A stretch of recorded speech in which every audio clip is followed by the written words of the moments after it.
Dobre, tak sa na to poďme pozrieť. Bitcoin má za sebou teda absolútne šialený týždeň. Bol to voľný pád až niekde k 60 000 a potom zrazu odraz. Taký, ktorý takmer nikto nečakal. Máme tu kopu materiálov, analýzy, články, dokonca aj tweety a dnes sa skúsime prehrísť s tým, čo sa to preboha na tom trhu vlastne deje. Našou misiou je zistiť, čo stojí za týmto chaosom. Bol to len nejaký technický odraz, alebo sme naozaj našli dno? Pokúsime sa poskladať takú mozaiku z týchto rôznych zdrojov, aby sme pochopili, či sledujeme začiatok nového rastu, alebo len takú krátku pauzu pred ďalším poklesom. Presne tak. Je to ako prísť na miesto činu, kde sú stopy, ktoré vedú úplne všetkými smermi. Na jednej strane máme tie dlhodobé modely, tie historické cykly, ktoré nám vravia, že treba byť trpezlivý a že možno príde ďalší pokles. A na druhej strane je tu tá explozívna krátkodobá dynamika. Neuveriteľné chyby, veľké stávky od korporátnych gigantov. Dnes to všetko skúsime rozpliesť. Dobre, tak začneme z väčšej diaľky, aby sme sa hneď na začiatku neutopili v detailoch. Máme tu analýzu od Blockonomy, ktorá hovorí o historických halving cykloch, ale úprimne, nie je to trochu ako pozerať sa do spätného zrkadla a snažiť sa šoferovať dopredu? Naozaj môžeme predpokladať, že trh sa bude správať rovnako ako povedzme v roku 2016, keď bol Bitcoin len nejakou okrajovou záležitosťou pre pár nadšencov? To je presne tá správna otázka. A autor tej analýzy by asi argumentoval, že aj keď sa menia hráči, dnes sú to inštitúcie, vtedy to boli jednotlivci, tak tá základná ľudská psychológia, ktorá to poháňa. Chamtivosť a strach. Presne, tá zostáva konštantná. A práve preto sa on nepozerá ani tak na cenu, ako skôr na čas.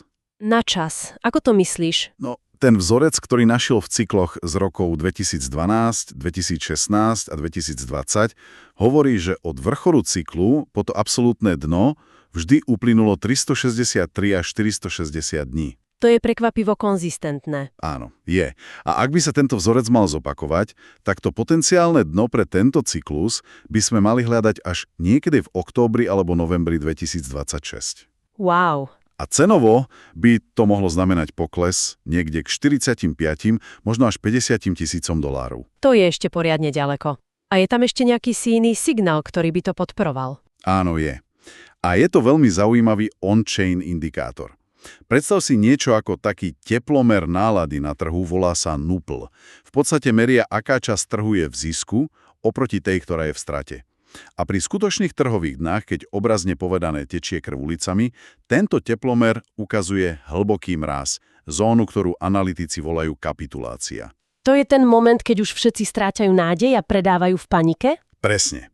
A podľa tohto indikátora sme síce v chladnom počasí, ale ten skutočný mráz, tá kapitulácia, tá ešte nenastala. Takže na jednej strane máme tieto veľké, takmer astronomické cykly, ktoré naznačujú, že nás čaká ešte dlhá zima. A na druhej strane máme tú brutálnu paniku a pád na 60 000, ktorý sa odohral behom pár dní. Čo to spôsobilo?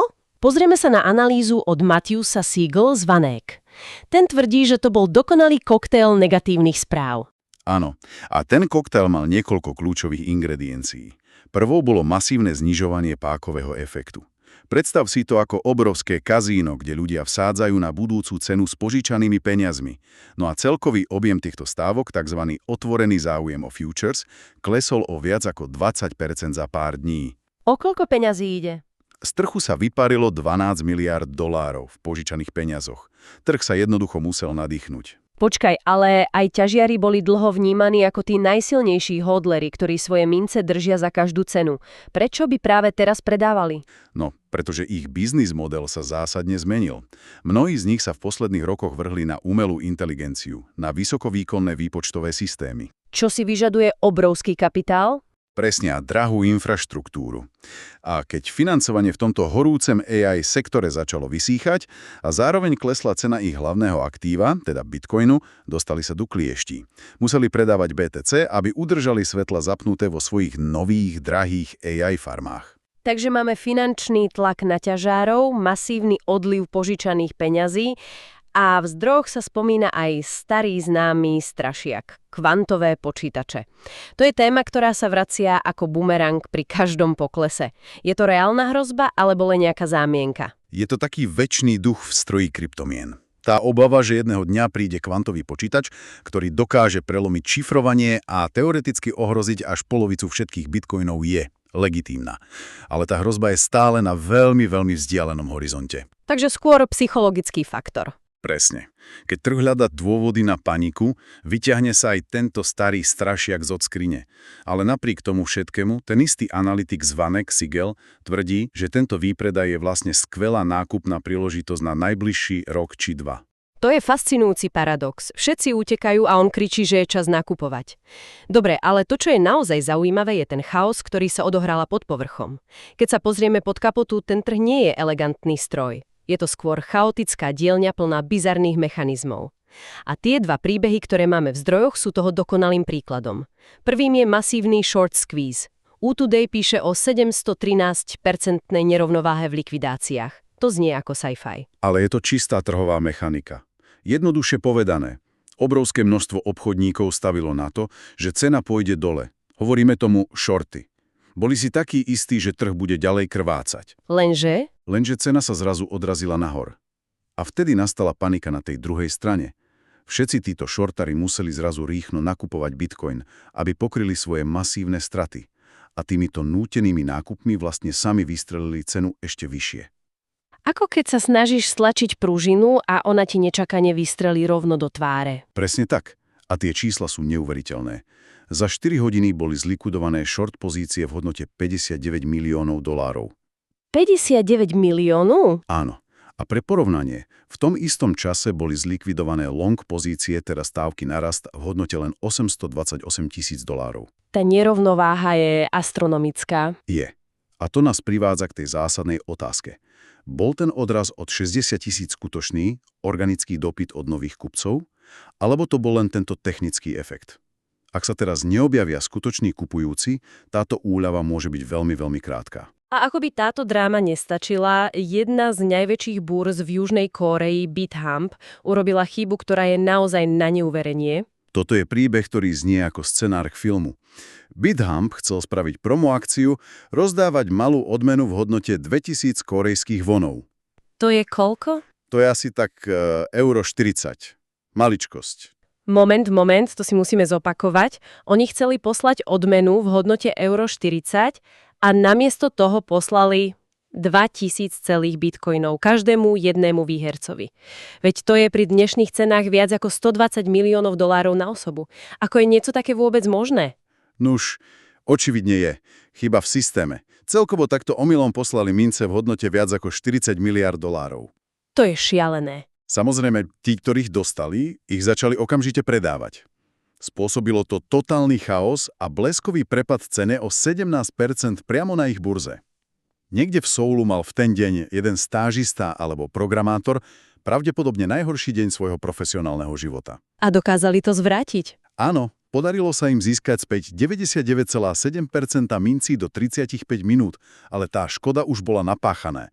Je to obrovské prevádzkové zlyhanie, ktoré okamžite prilákalo pozornosť regulačných úradov a ukázalo, aká krehká môže byť infraštruktúra aj u tých najväčších hráčov. To je sila. A ukazuje to, že volatilita nie sú len čísla.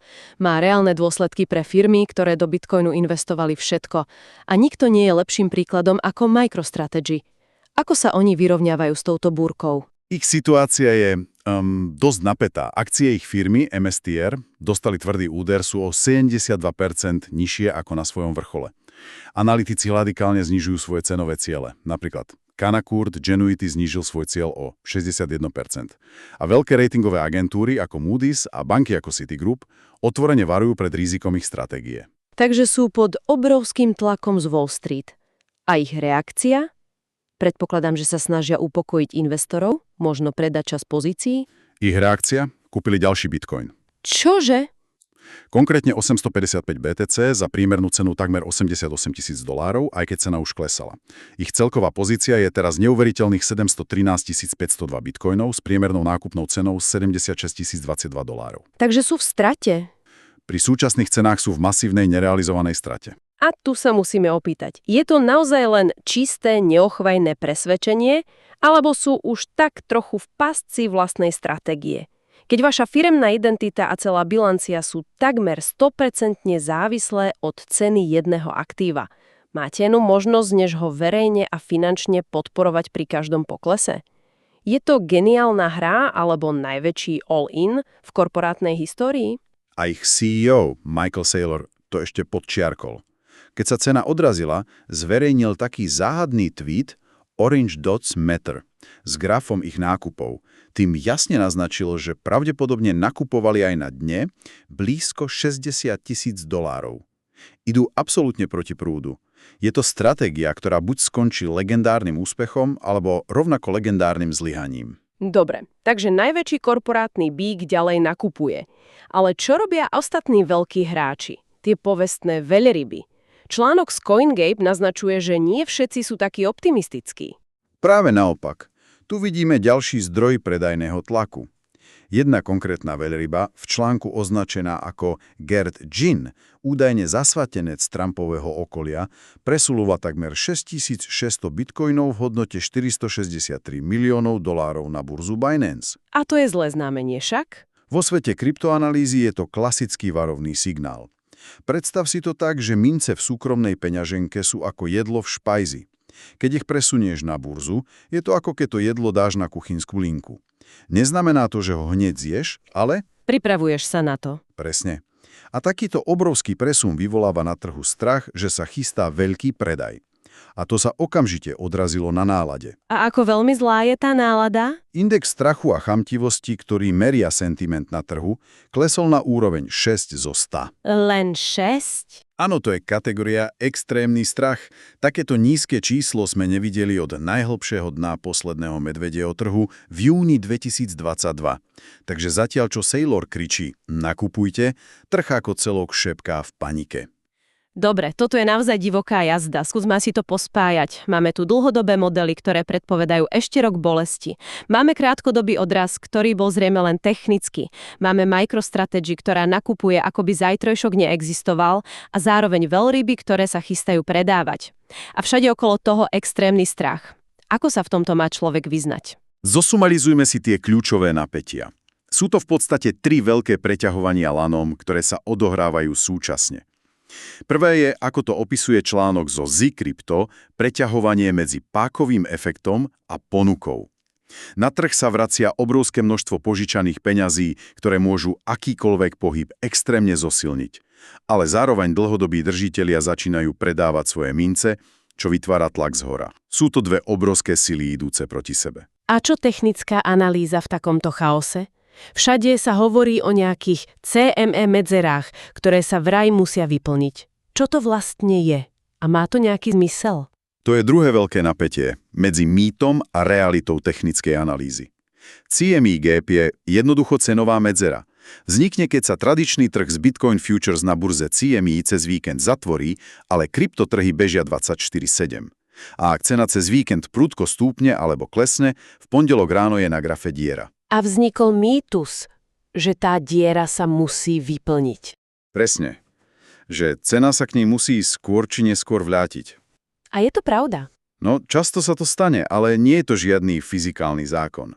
Ako ukazuje článok z CryptoSlate, keď na trhu vypukne skutočná panika, ako pri páde na $60,000, trh sa nestará o nejakú medzeru spred týždňa. Hľadá dno. Presne. Tá medzera pri $84,000, o ktorej všetci hovorili, je teraz len vzdialenou spomienkou. Ukazuje to, že v kríze sa mnohé z týchto pravidiel ukážu byť len zbožnými želaniami. A to tretie napätie je asi to najľudskejšie zo všetkých. Presne tak. Je to konflikt medzi náladou a činmi. Na jednej strane máme index strachu v zóne extrémnej paniky, čo znamená, že dáv sa bojí. Na druhej strane vidíme, ako hráči ako MicroStrategy tento strach využívajú ako nákupnú príležitosť a idú tvrdo proti davu. Je to klasický súboj. Áno, medzi psychológiou más a chladným kalkulom niekoľko veľkých odhodlaných hráčov.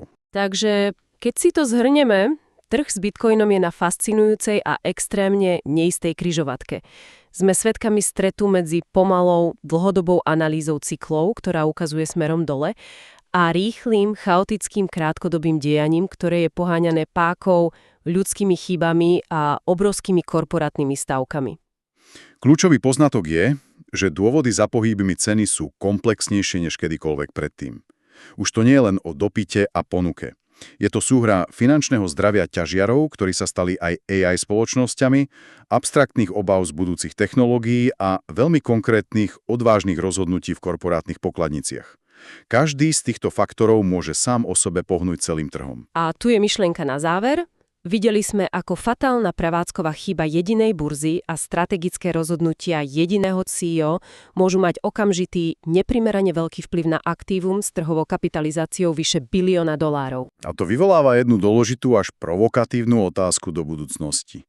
Všetci predpokladajú, že ako sa Bitcoin čoraz viac integruje do tradičného finančného systému cez ETF fondy a korporátnu adopciu, jeho cena sa stane stabilnejšou, predvídateľnejšou. Ale čo ak je to naopak? Presne. Čo ak sa vďaka tomu stane ešte náchylnejším na tieto jednotlivé body zlyhania a na vysoko koncentrované stávky niekoľkoch mocných hráčov s takmer náboženským presvedčením? To je paradox, ktorý sa určite oplatí sledovať, ako sa tento príbeh bude ďalej vyvíjať.